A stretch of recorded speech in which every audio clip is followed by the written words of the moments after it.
Welcome to maths with Isaq. Maths with Isaq के इस video में आप सभी का स्वागत है। आज हमारा लेक्चर 10 है। तो इस लेक्चर 10 में हम एक नया टॉपिक उठाने जा रहे हैं जिसका नाम है टैबुलेशन ऑफ डेटा। एक्चुअली ये जो सिलेबस में इस टॉपिक को कंपाइलेशन के साथ एडप्ट किया गया है, यानी tabulation in compilation of data. पहले हम सीखेंगे कि टैबुलेशन ऑफ डेटा जो है ये कैसे करते हैं, डेटा को टैबुलेट कैसे करते हैं। तो ये इस टॉपिक का पार्ट 1 है। इसके बाद इसका जो पार्ट 2 आएगा, तो पार्ट 3 में कंपाइलेशन देखेंगे और ऐसे ऐसी चीज़ें हम इस टॉपिक को अच्छी तरीके से डीपली इसको कवर करेंगे। तो टारगेट हमारा है कि पंचायत अकाउंट्स असिस्टेंट को क्रैक करना है। अगर इस चैनल को अभी तक सब्सक्राइब नहीं किया है तो आप मेरे इस चैनल को सब्सक्राइब कर सकते हैं। कंटेंट अच्छा लगे तो लाइक करिए, और अगर आप अपने दोस्तों के साथ शेयर भी करना चाहते हैं तो शेयर भी कर सकते हैं। तो चलिए अब हम जो है वीडियो को स्टार्ट करते हैं। लेकिन स्टार्ट करने से पहले अगर आप इस लेक्चर की PDF फाइल डाउनलोड करना चाहते हैं तो आप मेरे Facebook page maths with Isaq पे जा सकते हैं।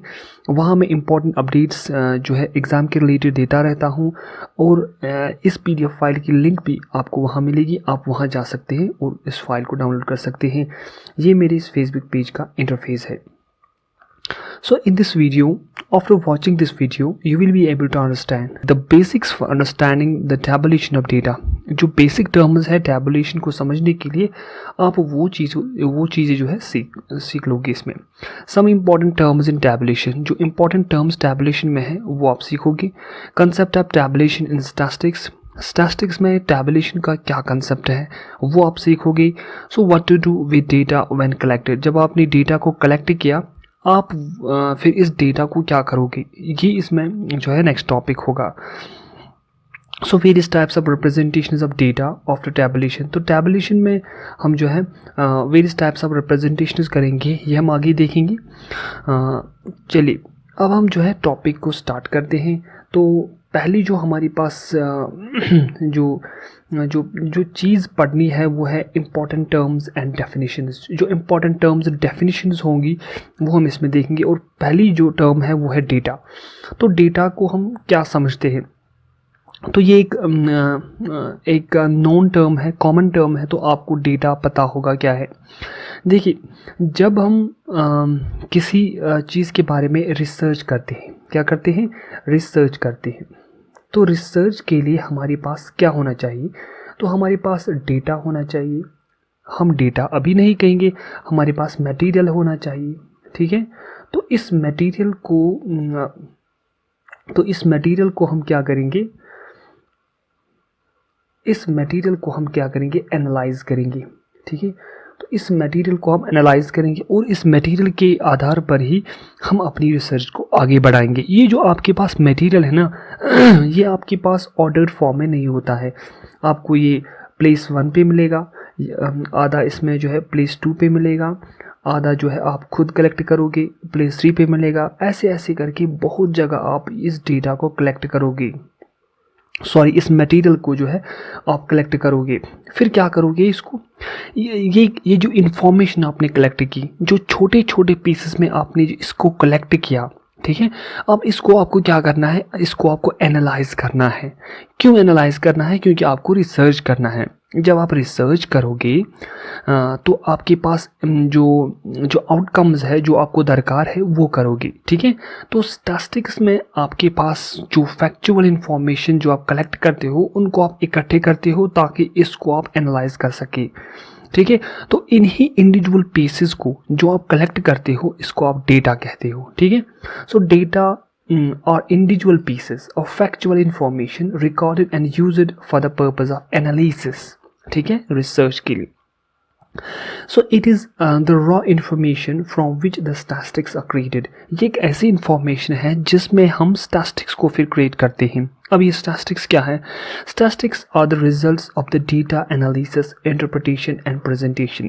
जैसे कि हमने इंफॉर्मेशन को कलेक्ट किया, जब कलेक्ट किया ना इन्फॉर्मेशन को कलेक्ट करने के बाद हमारे पास क्या होना चाहिए, इन्फॉर्मेशन को कलेक्ट करने के पास जो इन्फॉर्मेशन जो हमने कलेक्ट की, इसके बाद हमें क्या करना है, इसको एनालाइज करना है, इसको देखना है, इसको हम क्या कर सकते हैं, जो कि हम आगे पढ़ेंगे। इसको हम टैबलेट करेंगे, रिप्रेजेंट करेंगे, प्रेजेंट करेंगे, एनालाइज करेंगे, कंपैरिजन में हम इसको डालेंगे ताकि इसकी इंटरप्रिटेशन करेंगे। ठीक है, तो इंटरप्रिटेशन और फिर इसको प्रेजेंट करेंगे। ये जो प्रोसेस है ना, ये सभी प्रोसेस हम स्टैटिस्टिक्स में करते हैं। So statistics is a study of the analysing of data through its interpretation and presentation. Okay, so often जो हमारे पास जो डेटा होता है ना स्टैटिस्टिक्स में, उसको हम कहते हैं statistical data. So often these types of data, these types of statistics are referred as statistical data. ठीक है, तो इनको हम स्टैटिस्टिकल डेटा कहते हैं, जो हमारे पास डेटा होता है। तो होप ये आपको समझ में आया होगा। इसके बाद हमारे पास फ्रीक्वेंसी है। तो फ्रीक्वेंसी समझने के लिए आप प्रोबेबिलिटी की एक एग्जाम्पल होगी। आपके पास एक कॉइन है, तो या तो इसमें हेड है तो या तो इसमें टेल है। अगर आप इसको 10 टाइम्स जो है टेल हेड में टॉस करोगे, तो फॉर एग्जांपल अगर 4 टाइम्स आपका टेल आता है और 6 टाइम्स आपका फिर क्या आ जाएगा, हेड आ जाएगा। ठीक है, तो टेल की, अगर मैं कहूँ टेल की फ्रीक्वेंसी इधर 4 है, तो इसका क्या मतलब है कि जब आपने एक्सपेरिमेंट किया तब जाके आपके पास जो टेल है वो 4 बार आया है। यानी कि 4 होने का मतलब, फ्रीक्वेंसी 4 होने का मतलब ये कि किसी भी एक्सपेरिमेंट में कोई चीज़ 4 टाइम्स ऑकर हुआ है। इसी तरीके से हेड की फ्रीक्वेंसी 6 है, क्योंकि एक्सपेरिमेंट में हमारे पास 6 टाइम्स ये इवेंट ऑकर हो गई है। So in statistics frequency is an event of an event is the number of times the event has occurred in an experiment or study। तो स्टडी में हमारे पास कितनी बार ये इवेंट ऑकर हुई है, इसको हम फ्रीक्वेंसी कहते हैं। इसके बाद है क्लास इंटरवल। ये बहुत ही इंपॉर्टेंट टैबुलेशन में। अब देखिए, क्लास इंटरवल को समझने के लिए आपके पास जो है ना मतलब एक ध्यान की ज़रूरत है। प्लीज़ आप इसमें फोकस रहे, क्योंकि ये बार बार आने वाला है फिर टैबुलेशन में। स्टैटिस्टिक्स में हमारे पास जो क्लास इंटरवल्स है ना, ये सबसेट्स होते हैं into which the data is grouped. मुझे पता है इस लाइन से आपको कुछ समझ नहीं आने वाला है। एग्जाम्पल देखेंगे इसके बाद। अब क्या करेंगे हम, देखिए क्लास इंटरवल में हम ऐसा करते हैं कुछ कि फॉर एग्जांपल आपके पास 20 स्टूडेंट्स है एक क्लास में। ठीक है, तो इनके मार्क्स आपको देखने हैं, एक एग्ज़ाम में। फॉर एग्जांपल इस एग्ज़ाम में मैक्सिमम मार्क्स आपके हैं 50 मार्क्स। ठीक है, तो 50 मार्क्स आपके पास मैक्सिमम मार्क्स है। तो सर क्या करता है, इन 20 स्टूडेंट्स को एक शीट में लिखता है। फॉर एग्जांपल किसी का 10 आता है, इंक्रीजिंग ऑर्डर में लिखेंगे हम 10, फिर है 12, फिर है 15, फिर है 19, फिर है 21, इसी तरीके से सो ऑन। इसी तरह से किसी का 45 आया है, किसी का 49 आया है, तो 50 आया है। ठीक है, कोई काबिल बच्चा जो होगा आपकी तरह जो इस वीडियो को देख रहा होगा, ठीक है, तो 50 जो है किसी की मार्क्स हो सकती हैं। तो अब टीचर को देखना है कि अगर मैं इस क्लास को, जो मेरे पास क्लास है, इसको मैं डिवाइड करना चाहता हूँ ग्रुप्स में। फॉर एग्जांपल ऐसे में ग्रुप्स में इसको कन्वर्ट करना चाहता हूँ। मैं लिखूँगा पहले 10 टू, क्योंकि सबसे लोवेस्ट जो है ना वो 10 है, तो मैं 10 से स्टार्ट करूँगा। 10 टू 20 में देखूँगा किसके मार्क्स है, 20 टू 30 किसके मार्क्स है, 30 टू 40 किसके मार्क्स है, और इसी तरीके से 40 टू 50 किसके मार्क्स है। ठीक है, तो ये जो ग्रुप्स हमने बनाए ना, ये ग्रुप्स, ठीक है, ये ग्रुप्स, इनको हम कहते हैं क्लास इंटरवल्स। क्या कहते हैं, क्लास इंटरवल्स, यानी कि जिसमें हम डेटा को ग्रुप करते हैं। ठीक है, तो ये सबसेट होता है ना नंबर्स का। देखिए फॉर एग्जांपल यहाँ पर 10 टू 20 मैंने लिखता हूँ, 10 टू 20, तो इसका मतलब इसमें कौन कौन से नंबर्स इन्वॉल्व है, इसमें है 10 अप टू 20, लेकिन 20 इंक्लूडेड नहीं है। ठीक है, ये हम आगे सीखेंगे कि क्लास इंटरवल में जो लास्ट पॉइंट होता है ये इंक्लूड नहीं होता है। सो 10 टू 20 इसमें बहुत सारे नंबर्स है, 11, 12, 13, 14, 15, 16, 17, 18 अप टू 19। तो ये नंबर्स हमारे पास है जो इस इंटरवल में आते हैं। तो इन नंबर्स को मैंने ग्रुप किया इस इंटरवल में, ताकि मैं अपनी डेटा को ग्रुप कर सकूं। ठीक है, चलिए अब हम एग्जाम्पल की तरह देखते हैं कि एग्जाम्पल हमारे पास क्या कहती है। तो हम क्लास में अभी बैठे हैं, ठीक है, तो क्लास में हमारे पास 15 स्टूडेंट्स हैं। अब सर, हमारे प्रिंसिपल सर कहते हैं कि आप इस क्लास में जाओ, ठीक है, और स्टूडेंट से कहो कि आप स्कूल से कितनी दूर हो। ठीक ठीक है, how far is are you from the school, आप स्कूल से कितनी दूर हैं, क्योंकि इनको ट्रांसपोर्टेशन फैसिलिटी अवेलेबल करनी है स्टूडेंट्स की। तो जो इसके लिए सर डेजिग्नेट किया गया होता है तो वो डेटा को कलेक्ट करता है। ये हमारे पास डेटा है।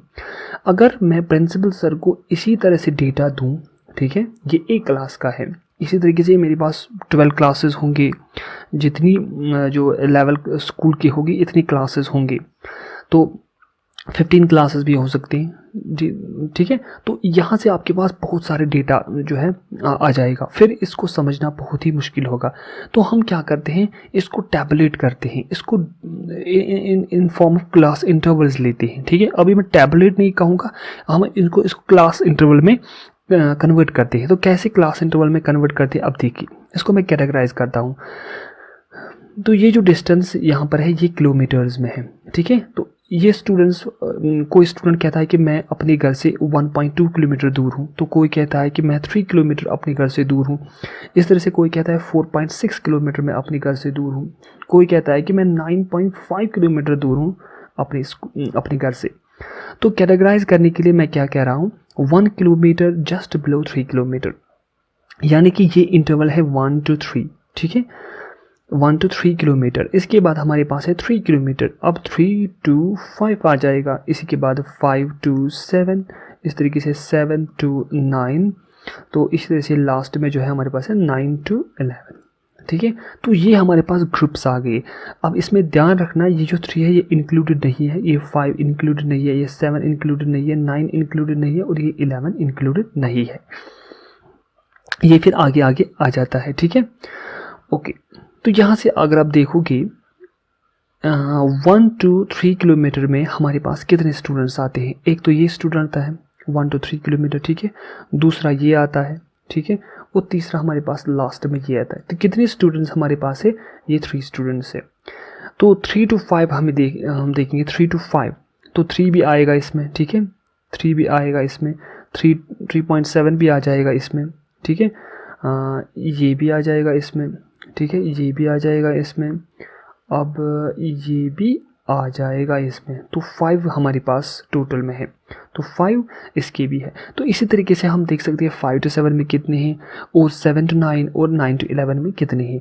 तो यहाँ से हमने जो है नंबर ऑफ स्टूडेंट्स को ग्रुप किया अब कि इतने स्टूडेंट्स हैं, इतने स्टूडेंट्स हैं, इतने स्टूडेंट्स हैं। तो फिर प्रिंसिपल डिसाइड करेगा कि हमें ट्रांसपोर्ट फैसिलिटी जो है अवेलेबल करनी होगी कि नहीं, क्योंकि अगर हमारे पास एक स्टूडेंट आता है जो कि 10 किलोमीटर दूर है, तो एक स्टूडेंट के लिए हम ट्रांसपोर्ट फैसिलिटी फिर अवेलेबल नहीं कर सकते, क्योंकि फिर वो कॉस्टली हो जाएगा, ठीक है, जो कि जो पेरेंट बेयर नहीं करेगा, क्योंकि इसमें फिर कॉस्ट बहुत आ जाएगा। तो इन नंबर्स को हम कहते हैं फ्रीक्वेंसी। जो हमारे पास ये नंबर्स आते हैं इनको हम कहते हैं फ्रीक्वेंसी, यानी कि इस रेंज में हमारे पास 3 स्टूडेंट्स आते हैं, ठीक है, तो ये हमारे पास फ्रीक्वेंसी है।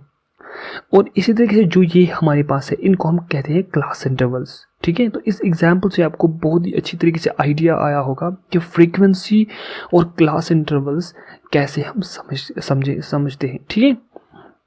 चलिए अब हम नेक्स्ट देखेंगे कि टैबुलेशन ऑफ डेटा की मीनिंग क्या है, ठीक है। So we have numeric data and we try to put the data into the systematic and logical way in rows and columns so that the various statistical analysis can be made and some sort of comparison is made. Then we see the data has been tabulated and the process is called the tabulation, ठीक है। तो ये इसकी definition है।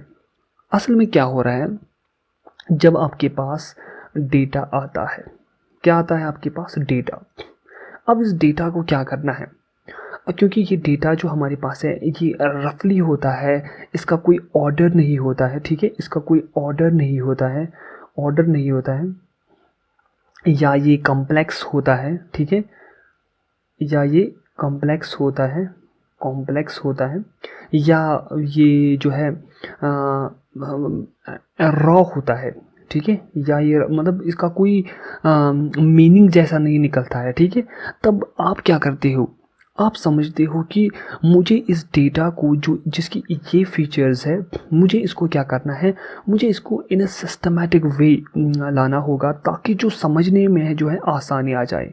अब इसको मैं systematic way में लाऊंगा सिस्टमेटिक वे लाऊंगा। कैसे सिस्टमेटिक वे? मैं क्या करूँगा, मैं रोज़ और कॉलम्स में लाऊंगा ये डेटा, ठीक है। ऐसे इनको हम रोज़ कहते हैं और इनको हम कॉलम्स कहते हैं, ठीक है। यहाँ से मैं डेटा को पकड़ूंगा। यहाँ हमारे पास क्लास इंटरवल्स होंगे, या तो हमारे पास यहाँ क्लास इंटरवल्स होंगे, या क्लास इंटरवल्स हॉरिजॉन्टली होंगे या वर्टिकली होंगे। ये टेबल पे डिपेंड करता है कि आप कौन सा मेथड जो है टेबल में जो है यूज़ करते हो, ठीक है। तो जब हम इस टेबल में हम डेटा को लाते हैं और डेटा को जो है इंटरप्रेट करने के लिए एक सिस्टमेटिक वे में हम इसको प्रेजेंट करने की कोशिश करते हैं in the form of rose and columns, ताकि हमारी जो डेटा है उसमें जो एनालिसिस हमें करनी है वो आसान हो जाए और एक ऐसा कंपैरिजन पैदा हो जाए कि टेबल को अगर हम देखें और थोड़ा बहुत इसमें अगर हम जांचें तो वहाँ से हमारे पास एक कंपैरिजन पैदा हो जाए कि ये चीज़ अच्छी है और ये चीज़ अच्छी नहीं है। इसमें हम जो है आगे बढ़ सकते हैं और इसमें हम आगे बढ़ सकते हैं, नहीं बढ़ सकते हैं, और इसमें जो है हमें और ज़रूरत है और इसमें हमें ज़रूरत नहीं है। इस फील्ड में हम आगे हैं और इस फील्ड में हम आगे नहीं है। क्योंकि जब कंपनीज़ होती है हमारे पास तो उनमें डेटा होता है, साल भर का डेटा। वो फील्ड 1 अगर हम देखेंगे, फील्ड 1, फील्ड 2, फील्ड 3, तो इसका डेटा भी लाते हैं, इसका डेटा भी लाते हैं और इसका डेटा भी लाते हैं। फिर इस डेटा को क्या करते हैं, वो टैबुलेट करते हैं डेटा को, वो in terms of rose and columns में लाते हैं, ठीक है। और फील्ड 1 में हम जो फिर वीकनेसेस वो देखता है कि इसमें वीकनेस क्या है, इसमें वीकनेस क्या है और इसमें वीकनेस क्या है, और किस एंगल से हमें इसमें जो है और मेहनत की ज़रूरत है और इस एंगल में कैसे हमें आगे चलना है और कैसे फीचर्स को इंक्लूड करना है। तो इससे क्या होता है कि हमें जो कंपैरिजन है ना वो पैदा होना है, क्योंकि जब आप चीज़ों को कंपेयर नहीं करते हो ना तब आपको चीज़ें समझ में नहीं आती है। अगर आप प्रिपरेशन कर रहे हो इस वक्त पंचायत अकाउंट्स असिस्टेंट के लिए तो आपको अपने आप को कंपैरिजन करना है। किससे? आप मॉक टेस्ट दे सकते हो, तो मॉक टेस्ट में आप जो एग्ज़ाम देते हो तो फिर आपकी जो अपनी जो परफॉर्मेंस लेवल है वहाँ से आपको पता चलता है। फॉर एग्ज़ाम्पल आपने मॉक टेस्ट दिया है, इसमें 30 क्वेश्चन थे, तो 30 में से आपने कितनी क्वेश्चन जो किए हैं अटैम्प्ट किए, वो 30 किए फॉर एग्ज़ाम्पल, और इसमें आपने 25 जो है स्कोर किया।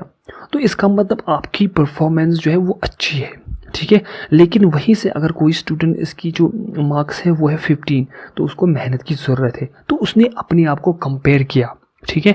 मैं देखना चाहता हूँ कि अगर मैं फिर एग्ज़ाम बैठने चाहता हूँ तो कितनी मार्क्स आ सकते हैं मुझे, ठीक है। तो it's a kind of an examination which he makes so that he can make the comparison of himself with mock test, ताकि उसको अपनी प्रिपरेशन लेवल पता चले, और वही जो है टैबुलेशन में होता है ताकि जो डेटा हमारे पास आए उसमें हम कंपैरिजन जो है कर पाए, ठीक है। इसके बाद तो it facilitates comparison by bringing related information close to each other and helps in further statistical analysis.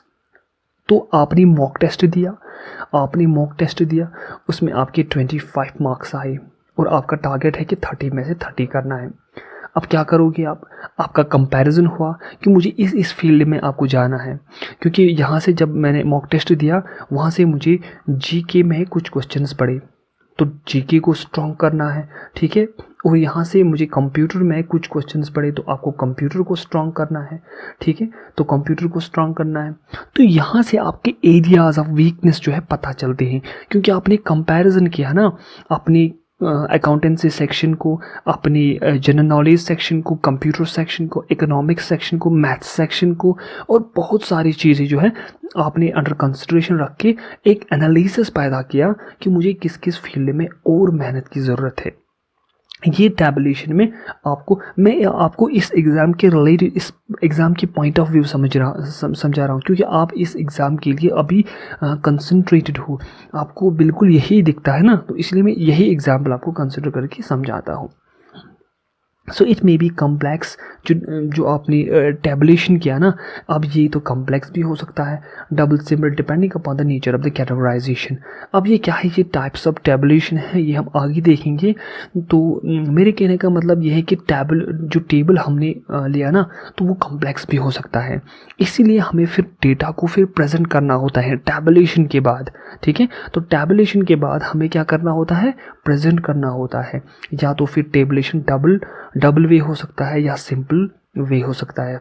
ठीक है, यानी कि 1 वे टैबुलेशन, 2 वे टैबुलेशन, ठीक है, और मल्टी वे टैबुलेशन, जो कि बहुत ही कॉम्प्लेक्स जैसा टैबुलेशन पैदा होता है, हो जाता है। तो वो टाइप्स में हम देखेंगे। तो यहाँ से मुझे आपको कहना था कि जो टैबुलेशन है ना, वो फिर डिपेंड करता है कि आपकी कैटेगराइजेशन कैसी है, आपकी कितने कैरेक्टरिस्टिक्स इन्वॉल्व है अपनी टैबुलेशन में, वो हम आगे देखेंगे। सो यहाँ से आपकी टैबुलेशन जो पता है, ये थ्योरी है, बेसिक्स है, आपको पता होनी चाहिए, क्योंकि एग्ज़ाम में इसके रिलेटेड भी एमसीक्यूज आ सकते हैं। वहाँ से आपको ये क्वेश्चंस बताएंगे कि जो which are the following is true for tabulation. ठीक है, तो वहाँ से आपको ऑप्शंस होंगे, the tabulation is used for to simplify the data, it is used to modify the data, it is used to add the features of the data, और बहुत सारे ऐसे ऑप्शंस होंगे। जब आपकी थ्योरी क्लियर होगी, आपके पास एमसीक्यूज आसानी से निकलेंगे। तो इसका फर्स्ट ऑब्जेक्टिव ये है कि हम डेटा को सिंप्लीफाई करते हैं, ताकि हमें फिर एनालिसिस में आसानी हो जाए, और also to bring the essential features of the data. तो इसमें हम एसेंशियल फीचर्स ऑफ डेटा को इंक्लूड करते हैं, हम कंपैरिजन करते हैं, डेटा को देखते हैं, और डेटा को जब हम समझते हैं फिर कहते हैं कि हमें वे 1 से इस पे काम करना चाहिए, और वे 2 पे इस पे काम करना चाहिए, या तो वे 3 में इस पे काम करना चाहिए। हम इसमें फीचर्स को इंक्लूड करते हैं कि ऐसे हमारे पास डेटा होना चाहिए। अगर ये डेटा हमने ऐसा लिया, तब जाके इसमें एक ऐसी मॉडिफिकेशन हमें करनी है ताकि जो वर्ल्ड वाइड एक्सेप्टेबल हो। इसमें हम फीचर्स को इंक्लूड करते हैं, जिससे इस डेटा की जो वैल्यू है ना, वो बढ़ जाए। So to facilitate the comparison between the various aspects of the data, तो हमें कंपैरिजन जैसा पैदा करना होता है टैबुलेशन में। तो यही टैबुलेशन जो है फैसिलिटेट करता है हमें कंपैरिजन के लिए, जिससे हमें जो डेटा है ना, बहुत अच्छी तरीके से समझ आता है। और जब हम डेटा को देखते हैं, अब देखिए टैबुलेशन बस यही से हमारा काम ख़त्म नहीं होता है ना, तो इसके बाद हमारी स्टैटिस्टिक्स आती है, फिर इसके बाद हम रिजल्ट्स इसमें इन्वॉल्व करेंगे। अब हम फॉर एग्जांपल इसमें हम देखेंगे एवरेज देखेंगे, इसमें हम एवरेज देखेंगे, फॉर एग्जांपल इसमें हम मिड वैल्यूज़ देखेंगे। ठीक है, मिड वैल्यूज़ देखेंगे, या इसमें हम देखेंगे चेंजेस देखेंगे, बहुत सारे चेंजेस देखेंगे, इंक्रीज़ हुआ है, डिक्रीज़ हुआ है, वो स्टैटिस्टिकल पॉइंट ऑफ व्यू से हम आगे देखेंगे कि जब हमारे पास डेटा होगा, एवरेज क्या होगा, मिड पॉइंट क्या होगा, चेंजेस क्या होगी, और बहुत सारे जो ऐसे स्टैटिस्टिकल ट्रीटमेंट्स हैं वो हम देखेंगे। तो ये जो टैबुलेशन है ना, इससे हम स्टैटिस्टिकल ट्रीटमेंट इसमें इन्वॉल्व करते हैं इस डेटा को, जब जो हमारे पास ऑलरेडी पड़ा होता है, ताकि ट्रीटमेंट ऑफ स्टैटिस्टिकल एनालिसिस ये फैसिलिटेट करे हमें। और सबसे इम्पॉर्टेंट कि ये हमारे पास टाइम को सेव करता है। हाँ, डेटा को असेंबल करने में आपको थोड़ा टाइम लग सकता है, लेकिन इसके बाद आपकी जो एफर्ट होगी, एफिशिएंसी होगी और स्पेस होगी, वो बहुत बढ़िया होगी। वो स्पेस का मतलब यहाँ पर ये है कि अगर आप कोई डेटा लेते हो, फॉर एग्जांपल आपने अकाउंटेंसी देखी होगी, अगर मैं अकाउंटेंसी में 25 ट्रांजैक्शंस को लेता हूँ, 25 ट्रांजैक्शंस को लेता हूँ, तो इस सारे पेज में हमारे पास वो आ जाएगी। लेकिन अगर मैं टेबल दिखाऊं, तो टेबल में हमारे पास इतने टेबल में मैं इन 25 ट्रांजैक्शंस को लिख सकता हूं। क्यों? क्योंकि वहाँ से हमारे पास टेबल, जब अकाउंटेंसी में हम अकाउंट्स बनाते हैं ना, तो टेबल बनाते हैं, डेबिट साइड, क्रेडिट साइड, जो ऐसा होता है, पर्टिकुलर्स, लेजर फोलियो, फिर बहुत सारी ऐसी टाइप्स ऑफ डेटा हो, लेजर होता है, कैश बुक होता है, बैलेंस शीट होता है, और सब बहुत सारी चीज़ें होती है, वो भी टेबल फॉर्म में होते हैं। और सारी जो ट्रांजैक्शंस हैं ना, उनको हम शॉर्ट में लिखते हैं और टेबल में लिखते हैं, और टेबल को देख के ही हमें पता चलता है कि कौन ट्रांजैक्शन किस टाइम पे हुई है और कैसी हुई, डेबिट हुई या क्रेडिट हुई है। ठीक है, तो स्पेस इसमें बचता है हमारे पास। एफिशिएंसी यानी कि हमारे पास जो रिजल्ट्स होते हैं ना, वो एफिशिएंट होते हैं, वो बिल्कुल हमने, क्योंकि उसमें हमने स्टैटिस्टिकल ट्रीटमेंट को इन्वॉल्व किया होता है, मेथड्स को इन्वॉल्व किया हो, वो एक्यूरेट होते हैं और हमारी जो एफर्ट है ना वो बिल्कुल काम आती है फिर। क्यों ये नहीं कि हाँ आपने जो है टाइम कंज्यूम किया फिर आपके पास रिजल्ट्स नहीं निकले, नहीं, इसमें रिजल्ट्स निकलते हैं क्योंकि आप मेथड्स को यूज़ करते हो। तो ये ऑब्जेक्टिव्स ऑफ टैबुलेशन थी। अब यहाँ से आपको जो है जब आपने डेटा को जो है असेंबल किया, आपके पास टेबल जो डेटा है वो पड़ा है, तो क्या करोगे? The first thing we should have data, क्योंकि ये फर्स्ट स्टेप है ना, इसके बिना आप कुछ नहीं कर सकते। आपके पास डेटा है तब भी आप प्रोग्राम को रन कर सकते हो। तो इस तरह से हमारे पास अब क्या है, the data obtained is completely raw, disordered and something messy. ठीक है, तो मैसी हमारे पास है, वो बिल्कुल डिसऑर्डर्ड, डर्टी है, समथिंग जो है इसका कोई ऑर्डर नहीं है, इसका कोई यहाँ पर मीनिंग नहीं निकलता है, ऐसे टाइप ऑफ डाटा है। तो ये हमारे पास स्टेप 2 है। फिर अब स्टेप 2 के बाद हमारे पास स्टेप 3 है। So the data obtained is complex, not categorised and not well defined. अब ये वेल डिफाइंड भी नहीं है, कैटेगराइज इसमें नहीं है, क्लास इंटरवल्स हमें इसमें दिखने हैं, और जो कॉम्प्लेक्स नेचर है ना इसको हमें थोड़ा बहुत सिंपल बनाना है टैबुलेशन करके।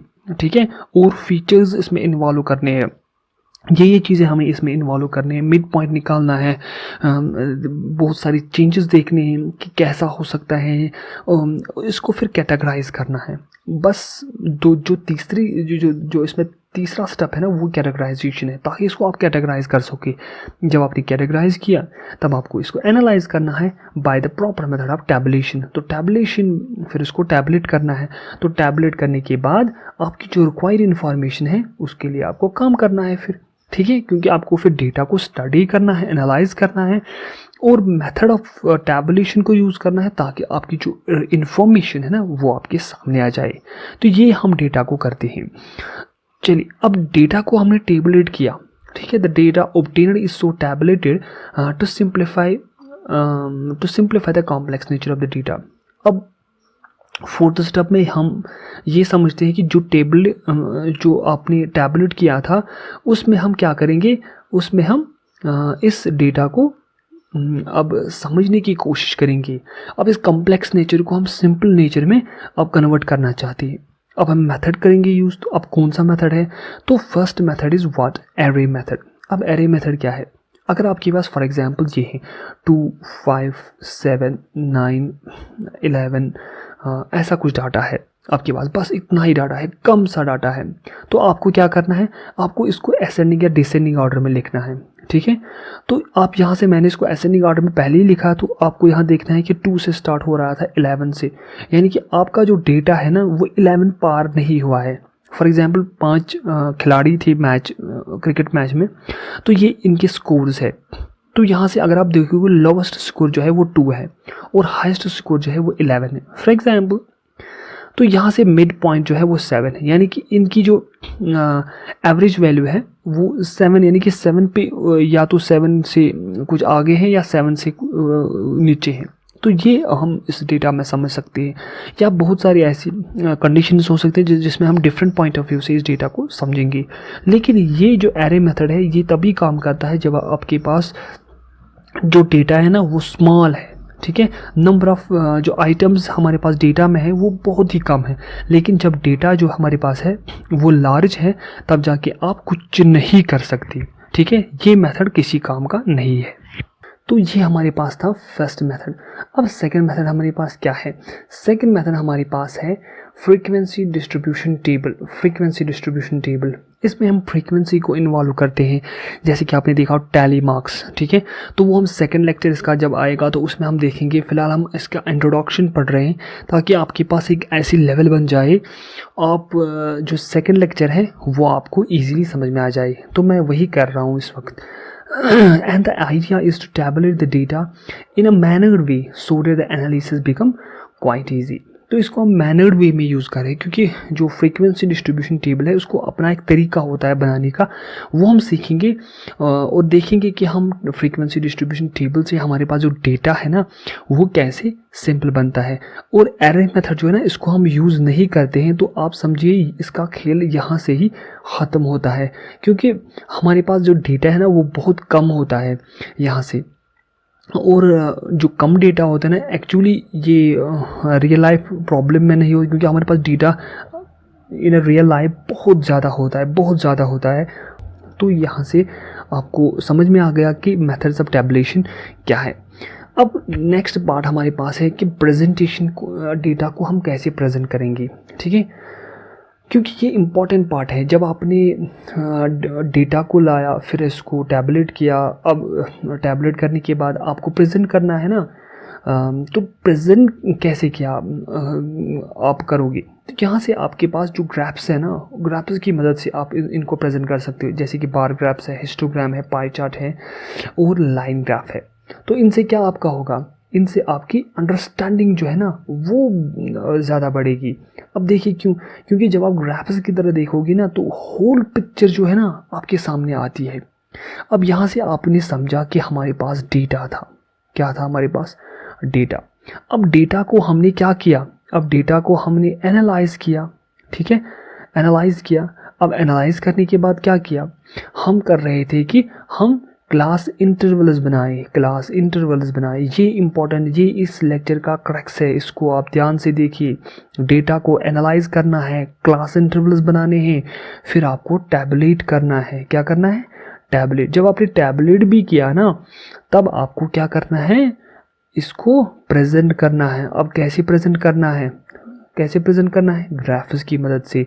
अब कौन से ग्राफ्स हैं, वो है bar graph, histogram, pie chart, line graph etcetera, बहुत सारी टाइप्स है।